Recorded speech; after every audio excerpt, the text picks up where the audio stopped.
Well, hello, everybody. This is the Educated Fan. My name is Brandon, and I am joined here by your co-host, my best friend, Andrew Moore. How are you, bud? Another day at work down. Another Colts game around the corner. What's there to be upset about? Not too much, man. Life's good. Week 4 is upon us. We're going up against the Bears this week. The Bears are gone down. So, really, they should probably just meet in Fort Wayne and play the game here. I'd be okay with that.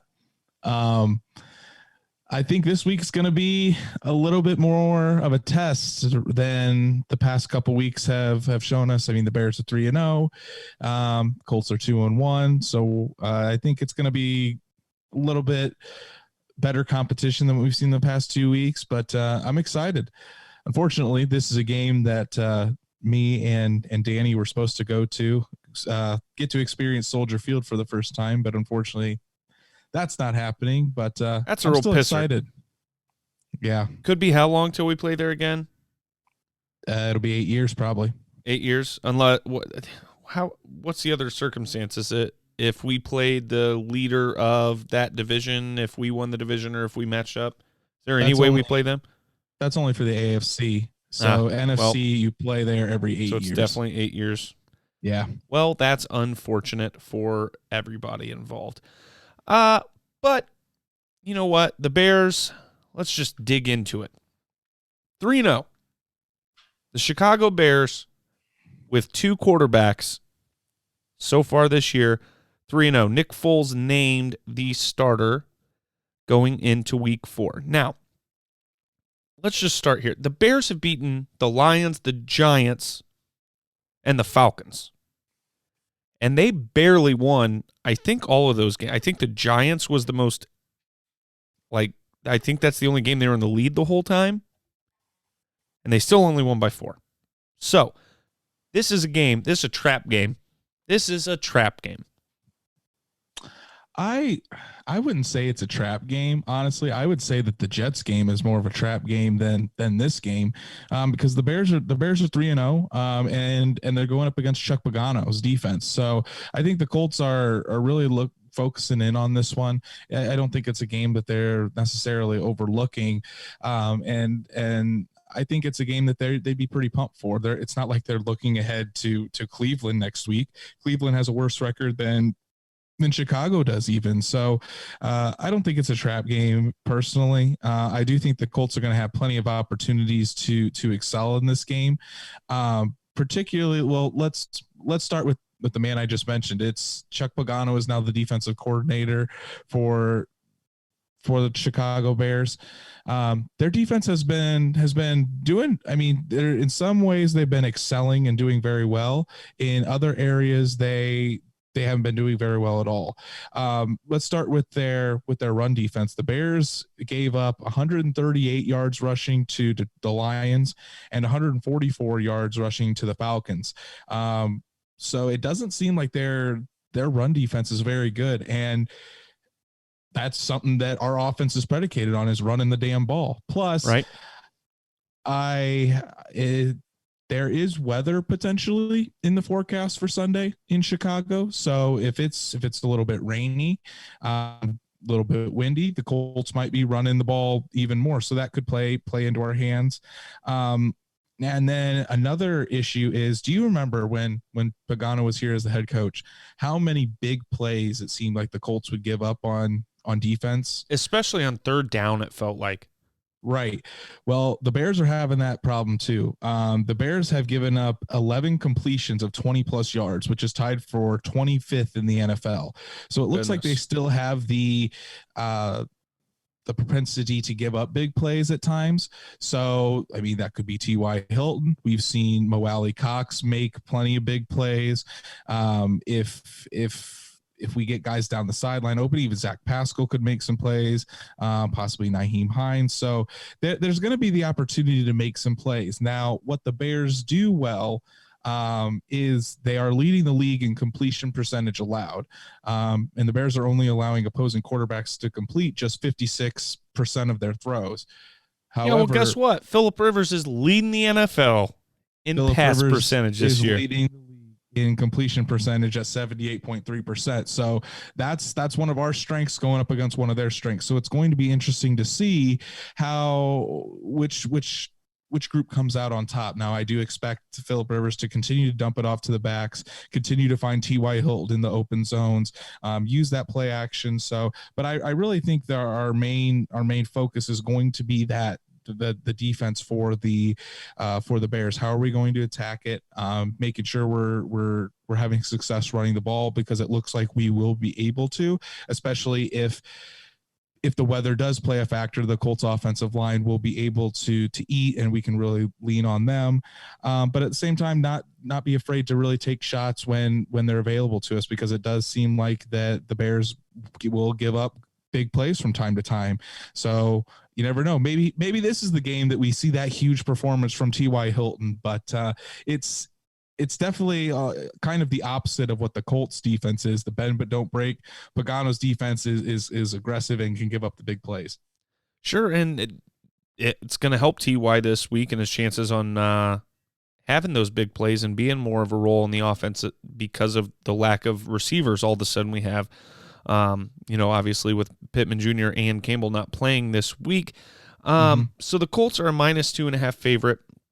Money lines at -144. Bears are plus 122. Over under set at 44.5. Field Yates. At first, I saw a highlight that said Field Yates basically was saying the Bears were going to upset the Colts. When I opened the article, it just said he was taking the Bears with the 2.5 points. I don't know if he thinks they're going to win or not, but I think this game's definitely going to be closer than last week. Now, on the offensive side of the ball for the Bears, Nick Foles, deep threat, as Frank Reich said, I think today or yesterday. He's a solid deep ball thrower, and he's smart and isn't going to take unnecessary risks. How do you think our secondary and linebacking core, just our defense in general, is going to fare against a Nick Foles and Nagy offense? I kind of get a Kirk Cousins vibe from Nick Foles. I mean, he'll probably be trying to rely except on he's a Super Bowl champion. Okay, so is Trent Dilfer. That doesn't really make much of a difference. Yeah, but was Trent Dilfer the Super Bowl MVP? He was not, I don't think. Okay. But anyways, I mean, getting back onto Nick Foles, I don't think I don't know if he's going to be that too big of a threat. I mean, obviously Frank Reich has a tremendous amount of respect, and this week talking about him in the media, Frank couldn't say enough good things about him. But at the same time, we're not facing Peyton Manning or Patrick Mahomes here. The last time the Colts faced Nick Foles was last year when he was the quarterback for the Jags, and the Colts beat down the Jaguars in Indianapolis with Nick Foles as the quarterback pretty handily. I think he threw for almost 300 yards, but at the same time, he never got comfortable. It seemed like the Colts were constantly bothering him back there in the pocket. And I think that's probably the recipe for success this weekend as well, is number one, if they're putting it all in Nick Foles' hands to win the game, I think the Colts have a really good chance, especially with how our secondary is playing, with Xavier Rhodes, Kenny Moore, possibly having Rock Ya-Sin back this week, TJ Carey, all those guys on the outside, and then Julian Blackman playing deep. He's already made some plays in his first two career games. So I think our secondary is up to the challenge. I also don't think the Bears' offensive line is really that great either. So if we have a chance to get pressure on Nick Foles, I think he's not a guy that's going to be able to really escape the pocket much. You don't really think of Nick Foles as a guy that's making plays with his legs. So if we can collapse, especially the interior of the pocket with DeForest Buckner, being able to get some pressure on the outside with Justin Houston and Danico Autry, and really just being able to contain him and make him feel that pressure in the pocket, you're going to force him into some bad throws. So I think that's probably what our best chances, and that's what the game plan is going to be. I know Matt Eberflus is going to really have the guys sticking close to the receivers, because you don't think of the Bears as really having too many threats outside of Allen Robinson. So maybe the Colts corners can be a little bit more aggressive. Maybe with the pressure, forcing Nick Foles to make some ill-advised throws, things like that. They can jump on those again. But personally, I'm not too afraid of Nick Foles. I'm not saying I'm afraid of Nick Foles. I'm not afraid of Nick Foles. It does appear, I think I did my math right here, that they've given up 7 sacks already this year. The majority of those coming in week 2, where they gave up, I think, 4. So there is a possibility there too that we could get a lot of pressure on the quarterback. Right. And I think that's going to be key, because Nick Foles, he doesn't seem like the type of quarterback that really thrives under pressure. If I remember correctly, he's not really a guy that can move too well with inside the pocket. We're not going to have to deal with like how Sam Darnold was constantly moving and evading pressure within the pocket last week. It's going to be more of a guy that if we get pressure in his face, that's kind of the Kirk Cousins vibe I was talking about. You can really disrupt him if you get pressure, especially up the middle into the pocket. Kirk Cousins is just abysmal. I mean, if the play breaks down, Kirk Cousins is in trouble. You're not wrong there. I passed somebody today that had a Minnesota Vikings license plate holder, and it said Vikings at the top and Minnesota on the bottom, and I'm like, those idiots can't even get the license plate right. But and now I forget where I was going because I'm making fun of a license plate. But yeah, I assume they just beat the Falcons. Nick Foles came back against the Falcons, okay? And Trubisky was losing to the Falcons.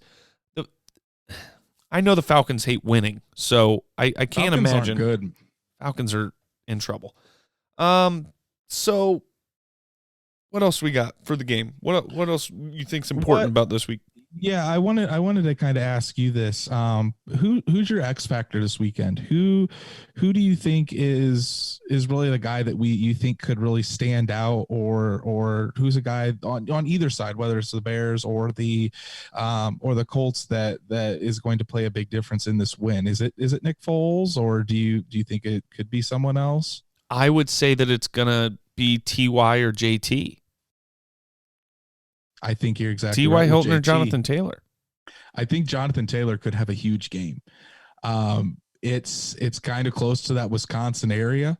He's used to Big Ten smash mouth football.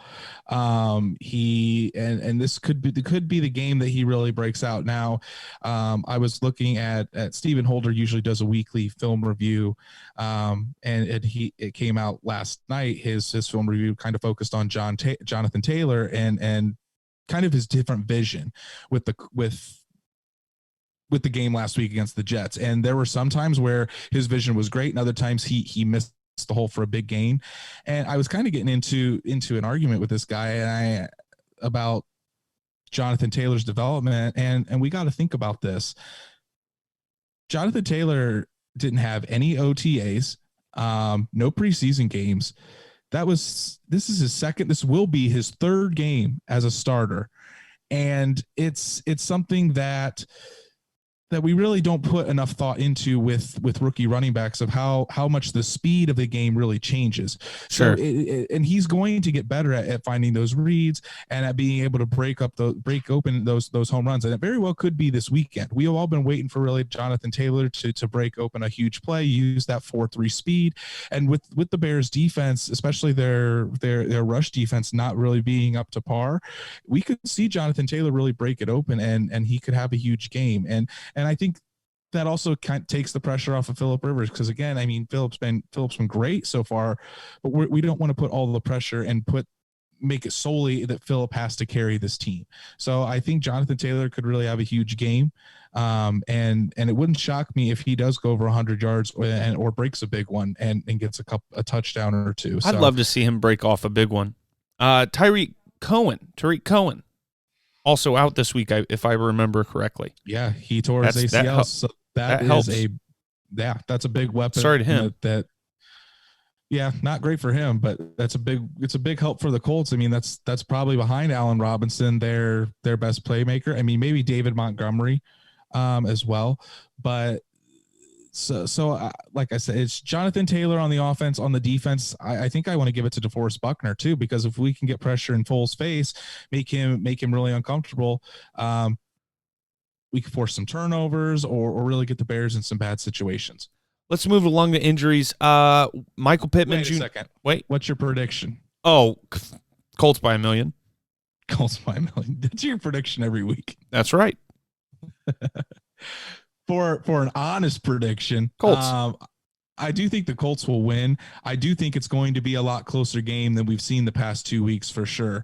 It's not going to be the 38-10 or walloping that we would see against the Jets. I could see it being maybe 24-17, 27-17, something like that. So you think the Colts cover? Well, yeah, I think the 2.5 cover if they're 2.5. I think they cover. Okay. I don't think it's going to be. Obviously, if I think they're going to win, they're going to cover the 2. But I think it'll be close. But I do think the Colts will end up forcing Foles into some mistakes and then just sealing it with Jonathan Taylor in the run game. Don't bet on this game. Don't ever bet on the Colts. Bad juju. I mean, I assume anybody listening to this is a Colts fan, so you shouldn't bet on the Colts anyway, unless, there's a really cool odds boost on FanDuel or DraftKings. But yeah, definitely this game in general, even if you're a non-Colts fan, I don't like the line's not worth it. The over hit the under, in my opinion. I mean, go ahead and slap that under 44.5. But yeah, Colts are going to short to bet the under. Life's too short to bet the under. I'm not big cat. So wide receiver, Michael Pittman Jr., leg, obviously not going to be here. Reich does say that he's healing very well. Do we know a minimum timeout? No, they haven't. Reich hasn't said anything. Ian Rappaport reported that a Colts source, they expect him to be back after the bye. So that'd be like week 8 against the Lions. We might expect him to be back, but it's a good sign that Reich mentioned it, and he wasn't prompted today about it. He did say that it's healing very well for Pittman Jr., which is great to see with an injury that could be so serious if not taken care and again, of. good on the rookie for speaking up, because I mean, you just want to be on the field your rookie season. Wide receiver Paris Campbell had a procedure Wednesday on his MCL and PCL injury. Trey Burton, tight end, knee, return to practice this week, was limited. Doubt we see him this week, at least on the field, along with defensive tackle Sheldon Day, who had a knee injury. Return to practice was limited. Didn't know about this one. Running back Naheem Hines' shoulder, limited at practice today. Yeah, that just popped up right before we started recording. The Colts came out with their injury report, so something to monitor. That he was just limited, so it's not like he missed the entire practice. So it's probably more precautionary than anything, but something to monitor for sure. Don't expect to see him miss this weekend. Cornerback Rocky Sin, illness, returned to practice Wednesday. That one was that before the game against the Vikings that he up in, like right before the game, we're like, oh, Rocky Sin's inactive. He showed up to the facility and he had started having real bad stomach pains, and they treated him at a hospital. Never said whether it was an appendectomy or if it was just a really bad case of the flu, but he did return to practice, and it looks like he'll be good to go. All things considered, he should be good to go for Sunday. I would hope so. Other news for the Colts. Cornerback Xavier Rhodes. Hey, Xavier Rhodes. Named AFC Defensive Player of the Week for Week 3 with 3 interceptions. And if you missed that, 2 interceptions. One return for a touchdown. The other interception was TJ Carey. We had 3. There you go. But you get it. Incredible performance by Xavier Rhodes. Mike Florio. Looking like, go ahead. Mike Florio had to give Xavier Rhodes some props this week, even though, he kind of shit on him as he was leaving Mike Florio's Vikings, saying he was washed up, yada, yada. So love that. Looking like a very underrated and good signing by Chris Ballard. Not a lot of people were a fan of the move, but it's so far so good, and Xavier Rhodes is definitely panning out. We said this could be the kick in the ass he needed. He might just need a change of scenery. We did. Go ahead with the next thing in the Colts news, Andrew. Sorry. Yes. So the Colts signed Krishan Hogan to the practice squad this week. He's been on the Colts before, and then they released Chad Kelly from the practice squad. So it's looking like the Swag Kelly era might be over in Indianapolis, which makes sense considering the report that I heard earlier in the week that Jacob Eason is really impressing behind the scenes. Right. That's the first thing I thought of when I saw that news. There's really no reason to have a fourth quarterback on the roster at that point, or even on the practice squad. And with the Colts having the injuries to Pittman and Paris Campbell, they need the wide receiver bodies is the way to go. So Krishan Hogan, he's from Marion, so he's a local guy. But another body for the Colts at the wideout position. Colts signed defensive end Rondell Carter to the active roster from the Cowboys practice squad. Andrew, what do we know about him? We know that he is he's really just there to kind of promote more competition. The Colts want to see some consistency out of the defensive line. And Chris Ballard has been really high on him. He's an athletic guy and it's someone that I think the Cowboys are going to miss. They didn't want to lose him. So we'll see. We'll see if it pans out. We'll see if he actually gets some PT this weekend. That's it for the Colts. Go Colts. We're going to win this week. Move it along to 3-1. I'd really like that. That'd be great. And I love beating the Bears. I really do. Danny loves when the Colts beat the Bears, I bet too. So let's move along. Games around the league this week. First of all, Monday Night Football. The Chiefs just ruined the Ravens. They look damn good. Lamar Jackson used the words that, like, the Chiefs are our kryptonite. Buddy. He's 0-3 again. You're not wrong, but don't say Chiefs. You're not wrong, but don't say it, dude. He did not have a very good game at all, and Patrick Mahomes looked every bit as the best player in the world. Oh my gosh, Patrick Mahomes. The Chiefs are the best in football right now. The only team close, I think, is the Seahawks, maybe Green Bay. I would agree with that. I think the Chiefs look incredible. And real quick, before we move it along here, I do want to talk about the Chiefs here. They might, I mean, if they're able to stay focused and they're able to, take it 1 week at a time every week, they have a schedule, especially after these next few weeks here, that they could go undefeated. I mean, reasonably. I'm looking at their schedule right now, and there's only a few tough games on here. Patriots next week, Raiders, that could be a sleeper. Bills. So now we got 2 games where we're like, I don't know, that could be tough. But after that, Broncos, Jets, Panthers, Raiders again, the Bucks, maybe, Broncos, Dolphins, the Saints. Who knows what the Saints are going to look like by the end of the year? Falcons, and then they get the Chargers again, who they struggled with, but they get them at home. They do, but are they really going to be playing for anything at that point?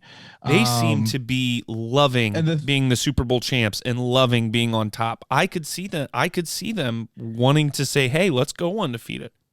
I really wouldn't discount the Buccaneers and the Saints. Those are going to be 2 tough games, and I think especially Tom Brady. Seems like, I feel like a lot of people are talking about Patrick Mahomes is the best in the game. That fuels Brady. That pisses him off. He's going to say, like, hey, I'm still here. And he could very well. If Tom Brady thinks he's still the best in the league, he's on drugs. He might be on drugs. That's how he's still in the league. That's how all the guys think. I mean, Brady's always going to think he's the best and always want to be the best. So he's not even close. It's going to be very tough for them to go undefeated. They've got some tough games. I'm not predicting they're gonna. I'm just saying it's a realistic thing looking at their schedule. Okay. Ravens still real good. Let's not. I mean, they still put up 20 points. You can't settle for field goals against the Chiefs. Can't do it. No. You can't have an opening drive and think 3 points is good enough against the Kansas City Chiefs. Okay. So that was a good game. The Chiefs really laid it on in Baltimore. So let's move on to our picks, Andrew. Why don't you just go ahead and let the people know? So Brandon actually beat me in picks this week. He went 13 for 16. I went 10 for 16. But in the overall standings, I still lead by 1 game. So I'm 73% overall. Brandon is 71% overall. But boy, did I take a big jump. You like that? You like that? It's a good sound bit you put in there. Yeah, you like that for sure. The week 4 slate of games are up right now, and let's see if you can overtake me. I don't think so. I think I'm going to be coming out firing this week, brother. I don't know. This first game, just steer clear of this if you're on your bets. Broncos, Jets. Oh my gosh, let me pull up this tweet. Did I take a picture of it? Oh no, did I not? Oh, I didn't take a screenshot of it. So Jets and Broncos. This is going to be just a miserable game to watch. Yeah, it's going to be worse than the Dolphins Jaguars game that was last Thursday night. I think I'm going to go with the Broncos here just because I saw how bad the Jets were. Yeah. I realize that the Jets are at home, but man, that was a bad team that the Colts played last week. Up close and personal, we saw it. One. I'm with you there. I'm going to pick the Broncos, but again, wouldn't spend any money on this. But real quick on this game, in reference to a tweet about the Tennessee situation, which we'll talk about here in a few minutes, somebody tweeted, "Can we postpone tomorrow night's game between the Jets and Broncos forever?" And somebody else responded, no, after last night's debate, we need something to laugh at. I did see that, yes. Oh, yeah, this game is not going to be good, but I'm going to pick the Broncos as well. The Broncos, quietly, one of the most injured teams in the league.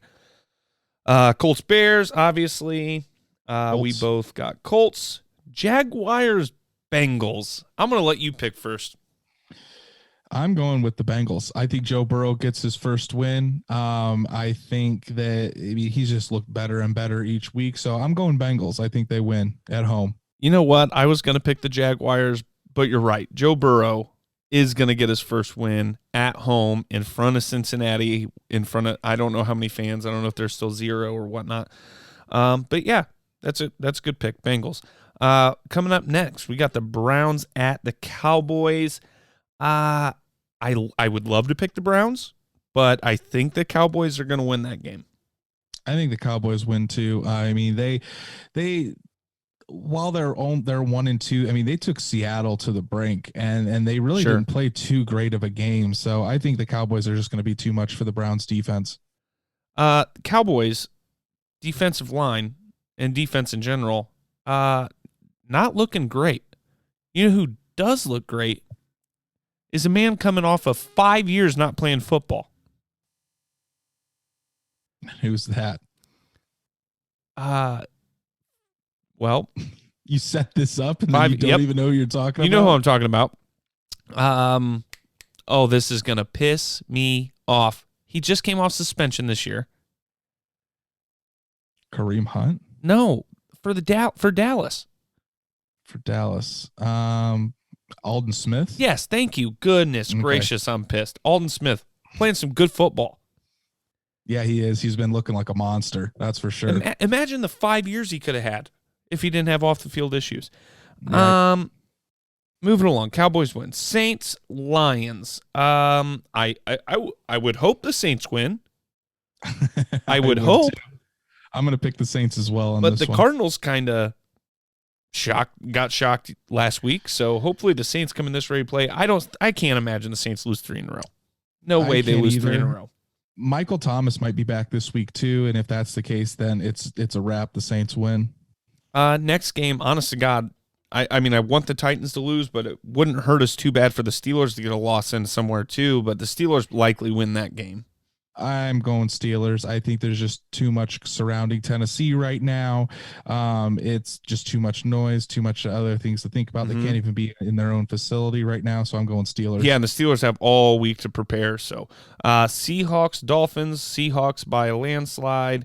Vikings, Texans. I'm sorry. I assume you picked the Seahawks. Yeah, I'm taking the Seahawks. They're going 4-0. Vikings, Texans. I think the Texans finally get their first win against another 0-3 team.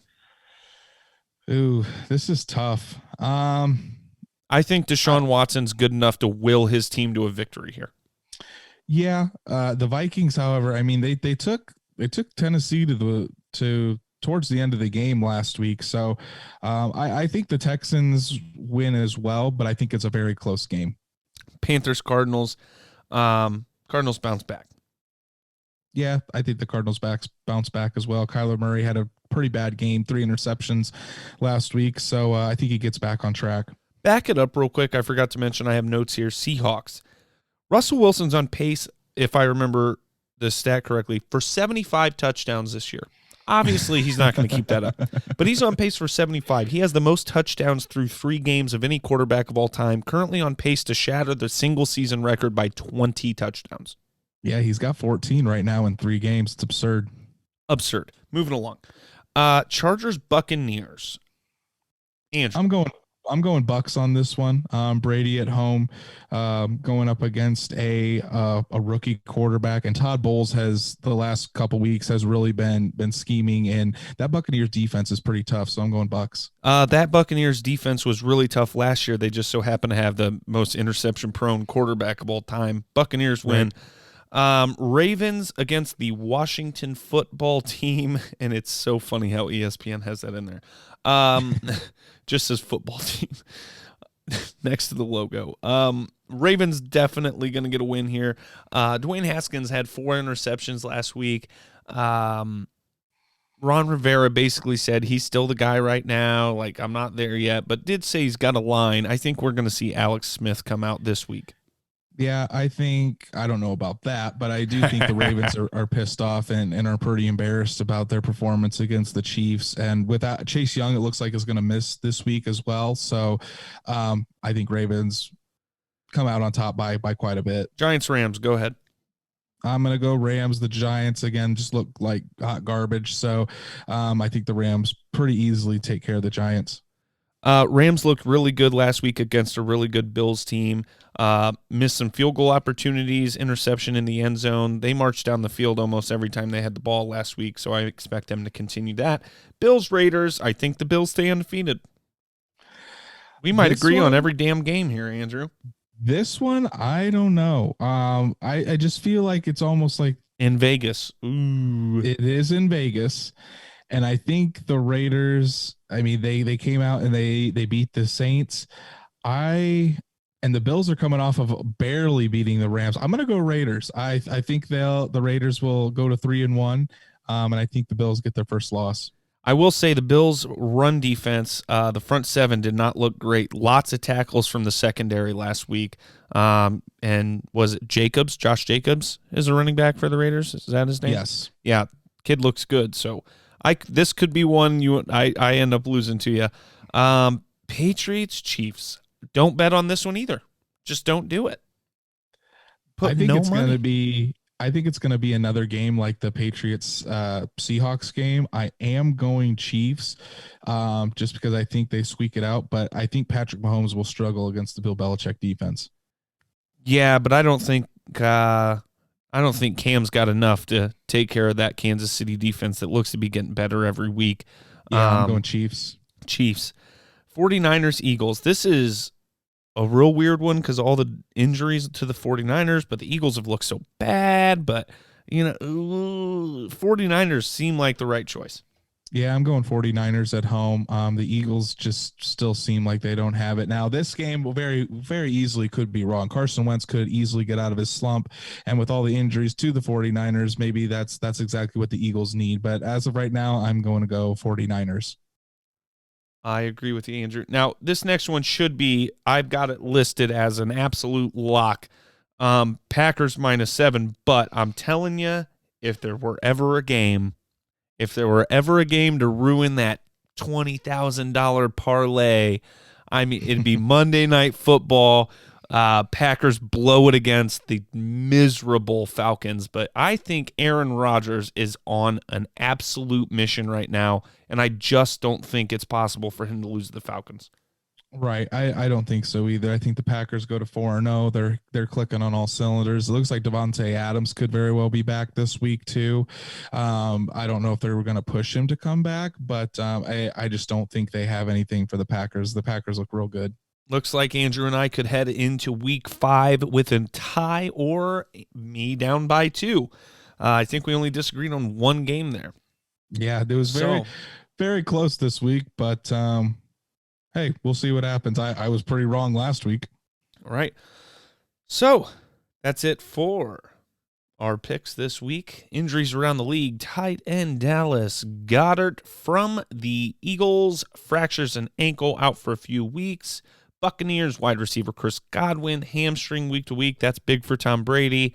I feel like they've been kind of, I think they've been vibing a little better than him and Mike Evans. So, Washington defensive end Chase Young growing out versus the Ravens. That's big. Washington. I didn't even see that. Washington's going to lose. I mean, there's just no question. I literally just told you about it while we were picking the game. I missed that. I was probably looking on to my next pick. I don't listen to you while you talk on this thing. Are you kidding me? Other news around the league. So, as we mentioned earlier, Titans closed their facilities through Saturday. So, hopefully opening Sunday after 4 players and 5 staff members test positive for COVID-19. Vikings to shut down their faculty as well after playing the Titans, but no positive tests yet reported from them. Titans-Steelers, all right, real quick. Titans-Steelers game scheduled to be played Sunday is now going to be rescheduled to Monday or Tuesday, it sounds like. So, I mean, the good news out of this is it looks like the Vikings, I don't even think it's came out today yet, but it doesn't seem like they've had any positive tests from this, which is great to hear. Obviously, this is kind of the first time. This is the first time that the NFL schedule has been impacted by COVID positive tests. It's so far, if it's only 4 players, it looks like they caught it before it was able to spread very far to the entire team, which again is good news. But I mean, hey, it's still something to monitor, and still something that you don't really want to see any team in the league, regardless if it's Colts division or not, because it could put the whole league and the whole schedule and really the whole year for the NFL at risk. So it is good. And I think that the contact tracing is such an important thing too, that they can really identify who these guys were around. So that's imperative to be on top of that too. So hopefully it's these guys are able to get over it quickly and it's nothing too serious for them. But yeah, definitely the biggest news around the NFL this week is the Titans having to actually close down their entire facility because of the positive tests. Great point there with the contact tracing, Andrew. But this could be a big deal. I mean, the fact that these players tested positive, a week later, you don't know when they contracted. You don't test positive right away. I mean, this could be something that affected the team they played last week. Who'd they play last week? The Jaguars. I mean, that could be 2 teams in our division that could be affected, but we don't know. Let's hope we're going to look at the bright side, hope that we've got it under control, and we're able to carry on with this season, and nothing real bad comes out of this. Yeah, and so far so good. It looks like the game, at least hopefully, will still be able to be played this week.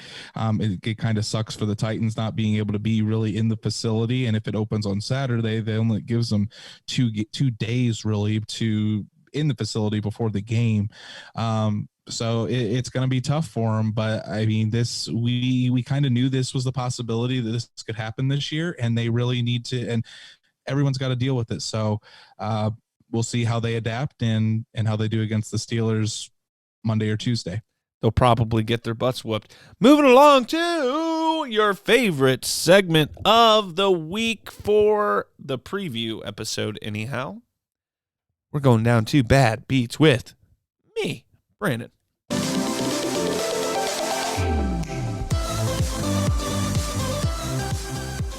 So last week, Brandon made a lot of money. Not as much as he could have made with the Cardinals losing to the Lions. That was a real pain in the ass. But I did have a nice little bet on the Seahawks with a 20% profit boost from DraftKings. $50 bet won me $98. Jonathan Taylor to score a touchdown and Colts to win. Yep, oops, told on myself, Andrew. Put $20 on that. $43 win. $20 on Deshaun Watson, Ben Roethlisberger, both to throw a touchdown. That might have had the caveat that the Steelers win as well. $20 bet wins $47.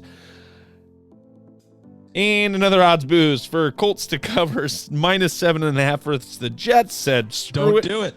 Why not? $50, won $100. Green Bay at New Orleans slammed on the Packers, $50 to win 122. So let's move on to this week. I've got some best bets for a possible parlay time together. So I accidentally made this bet. I actually entered it and then realized I forgot. I skipped right over the Cardinals. So the first time I did this with the Ravens minus 13 points. I'm doing it with the points. Ravens minus 13. Ooh. Houston money line. Seattle minus 6.5. Bills money line. Packers minus 7. And then that was, if you parlay all those, it's plus 14.22. If you add the Cardinals into that parlay, jump up to 22.86. Hammer it. I hammered it. And then I've got some stay away games here. And I'm going to pull up my giant parlay here while I'm reading these ones off. Just don't bet on the Chiefs and Pats. Just don't do it. I mean, it's an absolute toss-up. It's not worth it. Denver and the Jets. I'm not super confident on that. Now, Cleveland, Dallas, I've got this listed as a don't touch it, but also the Browns are one of my favorite chances at an upset. Don't bet on Indy, Chicago. Don't like the lines. Just don't think it's a good bet. Don't want you to bet on my team or against them. The Rams, the odds just really sucked. The odds are bad. So, and the spread's too wide. So just steer clear of that. I mean, just because it just doesn't make sense as a bet if you want to make any money. Just not good. I think they're like minus 13. And no, just don't do it. Eagles, Niners, I told you I think that's a weird game. So I would steer clear of that. Now, my 12-team parlay. Now, this does include teams that I said don't bet on, but I mean, $10 on a big parlay.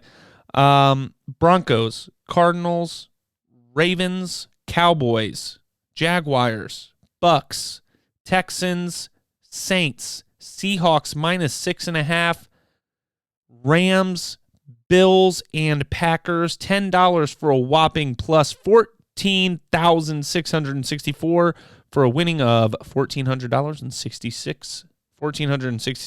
Sorry. Like I said, favorite upsets: Browns over Dallas, Jags over Cincy, Pats over Chiefs. Now, I don't think those are all going to happen, but if you were like, hey, what upset alerts would you have to look at this week, Brandon? Those would be the ones. So that's it for the bad beats with Brandon this week.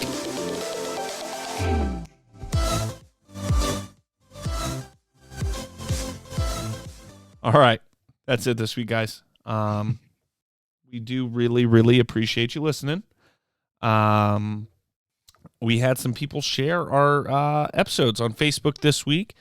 Let's bump it up. Let's share it on Instagram. Let's share it on Twitter if you use it. Tell a friend. Whatever you want to do, share us. Go follow us. We've got a couple of ratings that happened this week as well, so we really appreciate that. Excuse me, sir? Sir, are you trying to tell me that we're still the number one rated Colts podcast on the internet? That's exactly what I'm telling you. That's what I'm telling you. 5 stars. A little round of applause for us. Yeah, tell your friends to get in on this. This is a good show. And you know what? I don't know. I'm trying to think of a good. I don't have any good. I don't have any. You like that? You like that? I don't have any good sound effects right now for that conversation. But anyway, so go follow us at The Educated Fan. That's at TheHeHDUCUTADTEDFAN. You know how to spell. Alrighty, guys. Thanks so much for listening. We will see you this weekend. Go Colts. Peace. Go Colts.